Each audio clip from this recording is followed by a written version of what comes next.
Seguimos avanzando en la mañana del 11, como les habíamos dicho, el senador del Partido Independiente, Pablo Mieres, nos acompaña. Gracias, senador, por venir una vez más a nuestro programa. De los pocos legisladores que, más allá de periodos electorales o épocas electorales, viene a visitar los medios del interior, es bueno subrayarlo. Muchos temas para hablar, poco tiempo disponible, una situación compleja desde el punto de vista laboral, empresarial, de la industria del Uruguay. Vemos con mucha preocupación, como dijo el ministro Murro, la pérdida de fuentes de trabajo, el cierre de las industrias, lo de motociclo, lo de Pili, con Aprole que está tecleando, lo de Samán, por nombrar algunas recientes, ¿no? Pero la cadena es larga. Muy grave, una situación muy preocupante que de alguna manera es reflejo de algo que se ha denunciado desde hace bastante tiempo y que lamentablemente el gobierno no responde, que es la crisis de competitividad de todo el aparato productivo. Es decir, tiraron tanto de la cuerda que al final aquello que se decía y que el gobierno no reconocía, que es que los sectores productivos, empresariales, los empleadores en definitiva, no tenían rentabilidad porque el peso del Estado era un peso cada vez mayor a través de impuestos, a través de tarifas públicas. Entonces el empleador ajusta por donde puede y donde puede fuentes de trabajo. Y ahí empieza toda esta cadena que tiene un origen, que es un gasto público extremadamente excesivo, que se ha ido incrementando a lo largo de estos años. El Frente Amplio despilfarró de una manera muy significativa, particularmente en la época de las vacas gordas, durante el gobierno de Mujica. Fíjese que cuando empezó el presupuesto del 2010 del Frente Amplio, proyectaba que al final del periodo íbamos a tener un déficit fiscal de 0,8. Terminamos en 3,6, es decir, 4 veces y media más de déficit de lo que se había proyectado, a pesar de que el país creció más de lo previsto.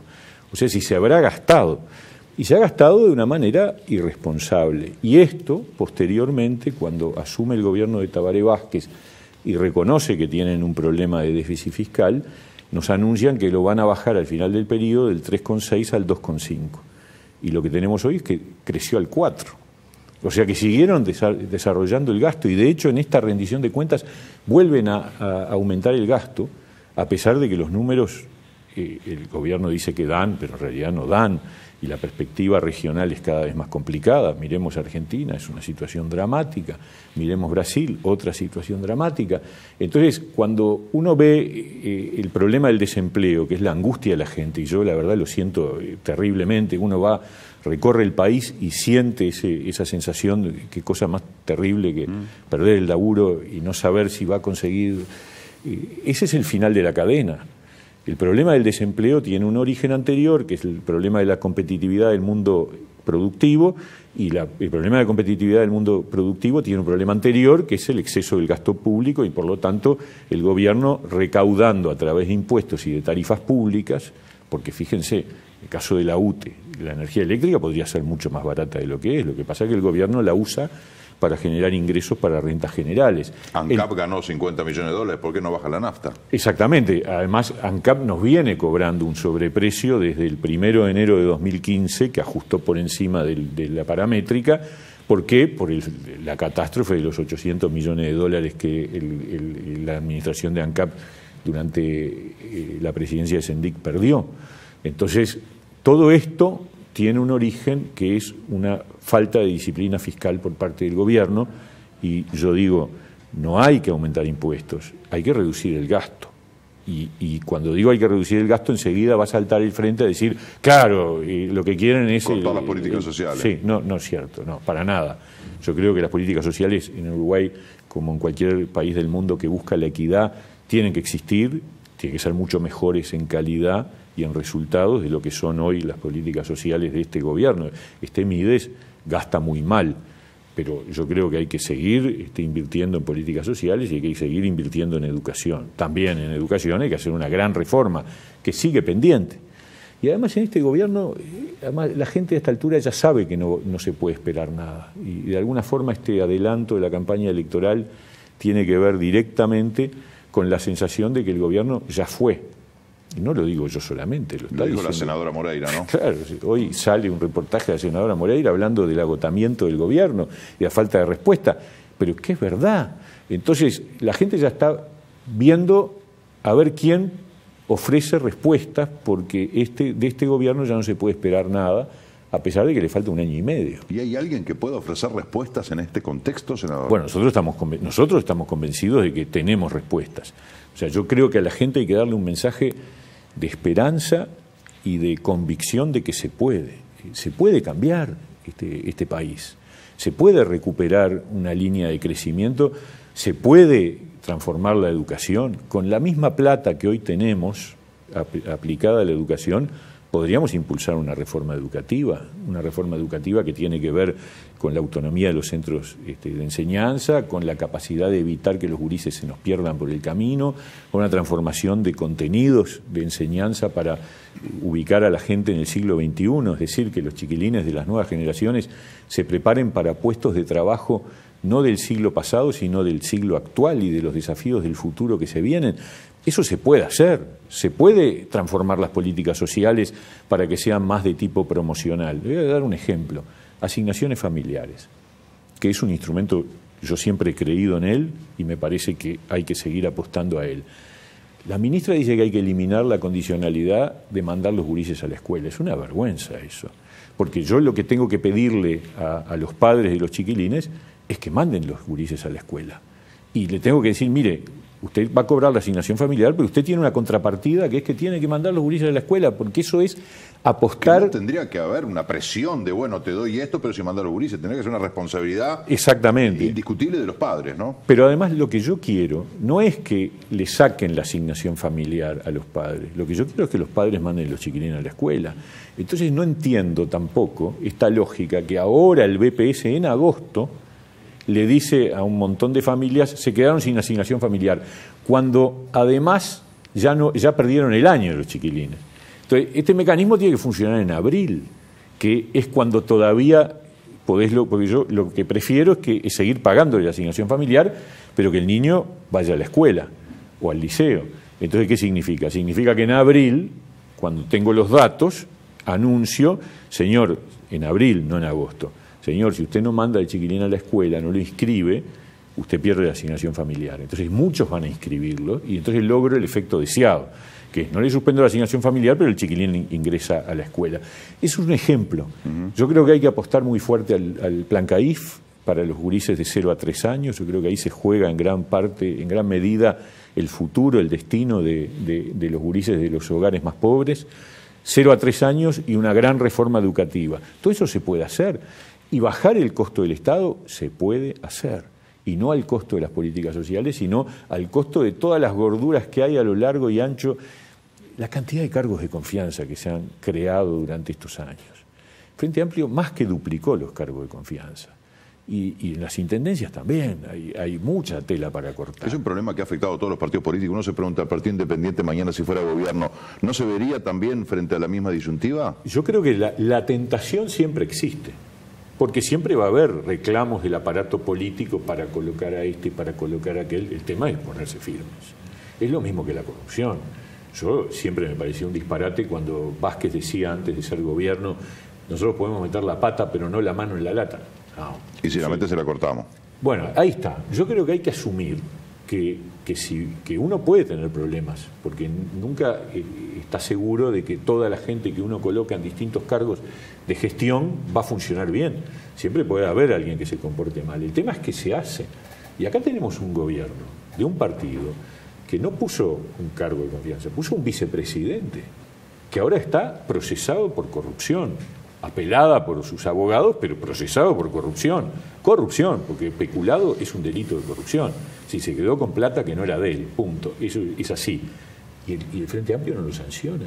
Y tú lo ves en los medios hablando en representación del Voy a ser candidato y dice, si yo fuera Sendic daría un paso al costado, pero nadie es Sendic. Sendic soy yo, dijo el otro día. Y aconsejándole a Mujica si tiene que hacer esto, tiene que hacer aquello.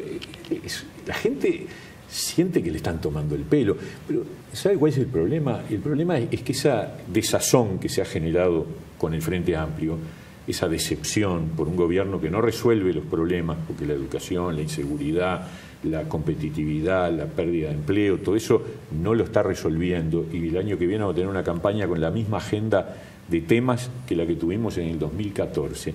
A eso se le agrega el problema de la transparencia y de la falta de reflejos ante el que se porta mal. Y el riesgo que hay con todo esto es que la gente sienta que nada vale, que todo es igual, que somos todos lo mismo, que da lo mismo, en realidad aquellos y estos. Y yo creo que contra eso hay que levantarse y hay que reivindicar que es posible cambiar y que es posible construir una política de otra manera. ¿Qué opina del proyecto de ley que envió el Ejecutivo para la reactivación del empleo? Lo estábamos compartiendo recién, que ponen algunas condicionantes que prácticamente dejan el universo de empresas que pueden acceder muy reducido, ¿no? Pero ¿qué opina el Partido Independiente? Todavía no lo he registrado así, no podría reaccionar, me faltan datos, eso salió ayer, yo justamente ya estaba de recorrida, o sea que no lo he podido analizar. En general, la reactivación del empleo por ley no funciona.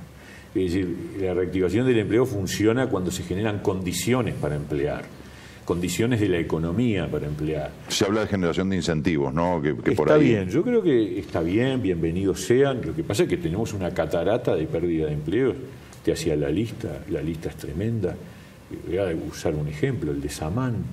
Samán pertenece a una cadena productiva que es la más exitosa de todo el aparato productivo uruguayo, que es el arroz. Y fíjese, en la cadena productiva más exitosa, de mayor productividad, de mayor calidad, termina cerrando molinos y reduciéndose el área de siembra del arroz.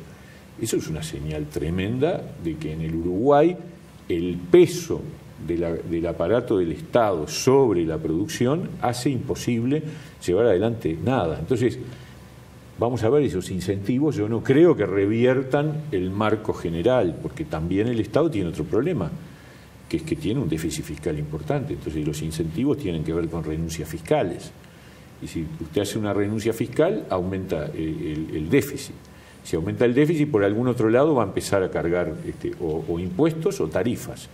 Ese es el gran tema. Este es el círculo vicioso en que ha caído este gobierno, y yo creo que tiene que empezar por la reducción del gasto, el que no se animan porque tienen miedo de que haya cuestionamientos, porque también tienen su propio electorado que tienen que cuidar, en fin.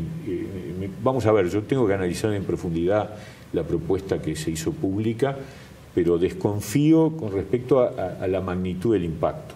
Es probable que haya ojalá, ¿no? A ver, yo sí, me encantaría. Por supuesto, estamos todos de acuerdo. Sabemos lo que es que la gente no tenga laburo. Es horrible. Una cosa terrible. Sí. Ahora, es una coyuntura tremendamente complicada. Lo hablábamos unos minutos antes de salir al aire, porque se le puede criticar al Frente Amplio o estar en contra o reconocer cosas que se han hecho buenas para el pueblo uruguayo, pero en definitiva estamos en una coyuntura con nuestros dos grandes socios argentinos y Brasil en una situación dramática como la acaba de describir usted y que es real.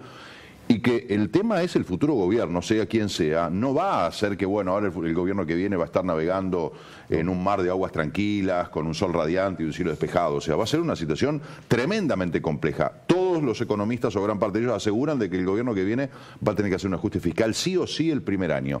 O sea que se nos viene un panorama negro mantenido en años, 2020, 21, 22. Se nos viene un panorama complicado. Yo creo que ya estamos en un panorama complicado. Este año próximo del 2019 va a ser un año muy duro también, más allá de que el gobierno va a estar además presionado por lo que se llama la presión electoral, es decir, de tratar de patear la pelota para adelante, con lo cual se va a sobreagregar un problema para el que le toque gobernar en 2020.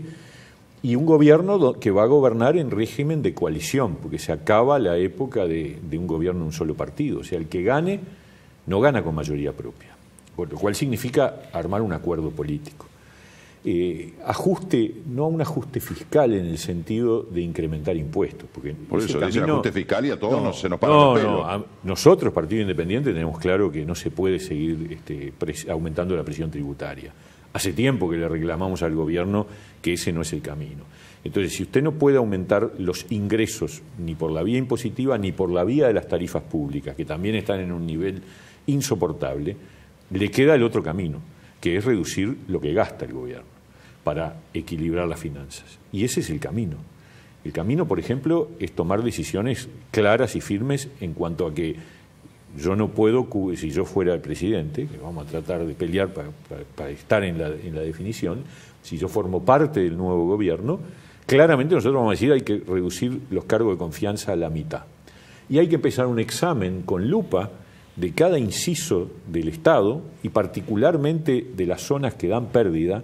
Por ejemplo, yo voy a decir algo que puede ser que a alguna gente no le guste, pero hay que decirlo. Las plantas de cemento de ANCAP pierden 15, 20 millones de dólares por año desde hace 15 años. Y bueno, ¿tiene sentido que el Estado produzca cemento? ¿Tiene sentido que el Estado siga manteniendo a pérdida 2 plantas de cemento que además lo que hacen es darle ganancia enorme al privado que compite con ellas? Porque como las plantas de ANCAP funcionan pésimamente mal, ponen precios del cemento que al privado, que tiene la mitad del mercado, le genera enormes ganancias. Esa es la demostración más cabal del desastre. Con las mismas condiciones, las plantas de ANCAP pierden todos los años 10, ahora salió el resultado de ANCAP del primer semestre y las plantas de ANCAP perdieron 3 y pico de millones de dólares en la mitad del año, o sea que la otra mitad otro tanto, bueno, 7, 8 millones. Se habla de millones y millones como quien habla de confites. Y la gente la mira con la ñata contra el vidrio, ¿no es cierto? Ese es el problema. Entonces, yo creo que hay que decir, bueno, señores, vamos a discontinuar esto, vamos a vender las plantas de cemento, porque el cemento es una tarea esencial del Estado. Producir cemento es una tarea... Hoy no, quizás hace 50 años sí. Pero no tiene ningún sentido. Entonces, dejémosla, como hicieron con Cava, que es la de alcoholes. Finalmente, nosotros nos enteramos en el medio del desquicio de ANCAP y que se fundía, que ANCAP tenía una colateral, una subsidiaria, que producía perfumes. Perfumes. Es cosa increíble. Entonces, perfumes que además no se vendían. O sea, Cava perdía plata. Bueno, con cementos perdemos mucha plata. Y así recorriendo el Estado, y esa es la tarea que habría que hacer. La primera tarea es empezar a recortar los gastos que son superfluos, y no las políticas sociales, por favor, pero sí los gastos que son superfluos. Y eso va a permitir equilibrar, no de un día para el otro. La ley de presupuesto va a ser una ley fundamental en el 2020, cómo se proyectan los gastos y los ingresos del Estado en el quinquenio, y a eso hay que apostar. Y abrir los mercados urgentemente, porque el otro camino para crecer, porque el tema del empleo tiene una sola solución, que es que el aparato productivo crezca, porque el aparato productivo crece y demanda fuerza de trabajo. No hay otra receta. Entonces, si yo abro mercados rápidamente con tratados de libre comercio que Nino Noboa intentó, pero no le dieron bolilla en su propio partido y por lo tanto fracasó rotundamente en el objetivo, yo estoy desgravando la producción nuestra a cargo del Estado que recibe los productos, porque el tema es así: yo le vendo a cualquier país en el mundo y tengo que pagar un arancel para ingresar, que es el 15%, el 10%, el 20%. Si yo tengo un tratado de libre comercio, ese arancel baja a 0. Y eso significa que compito mejor con otros países que venden lo mismo, pero además reduzco el precio, aumento la ganancia, y eso es un mecanismo favorable a contratar gente. Entonces el camino es ese: apertura al mundo, reducción del gasto público, preservación de las políticas sociales, pero potenciándolas y convirtiéndolas en eficientes. Y ese es el camino que nosotros tomaríamos en el caso de tener el gobierno en 2020. Que en muchos casos esa apertura comercial no se ha dado por cuestiones de ideología meramente, ¿no? Absolutamente. No por temas comerciales. 2 años para ratificar el Tratado de Libre Comercio con Chile, que es un tratado que en términos de efecto comercial es chiquito. Y estuvo allí trancado. Yo fui presidente de la Comisión de Asuntos Internacionales el año pasado. Y a mí me llamó Nino Noboa un par de veces diciéndome: che, esta semana lo votan. Y digo: mirá, Rodolfo, tenés que hablar con los tuyos. Los votos de la oposición están. Y yo lo pongo en el orden del día. Y cada vez que lo pongo en el orden del día de la comisión, la bancada del Frente Amplio pide que se postergue. Y así pasó hasta ahora, que al final lo votaron después de una larga discusión, fue a la mesa del Frente, al plenario. Pero el ómnibus ya pasó. Y, o sea, en tenemos realidad, que correrlo de atrás hasta 2 o 3 paradas más adelante. Es el único tratado de libre comercio que se votó en todo el periodo. Y es chiquito, porque con Chile, la gente tiene que saberlo, ya tenemos un tratado de libre comercio de bienes. Esto era ampliarlo a servicios, nada más. Un mercado y un sector, un ámbito, que son los servicios. Es muy poco. Senador, si nos permite, hacemos una breve pausa y seguimos conversando con usted. Encantado. Estamos en unos minutos otra vez conversando con el senador Pablo Mieres.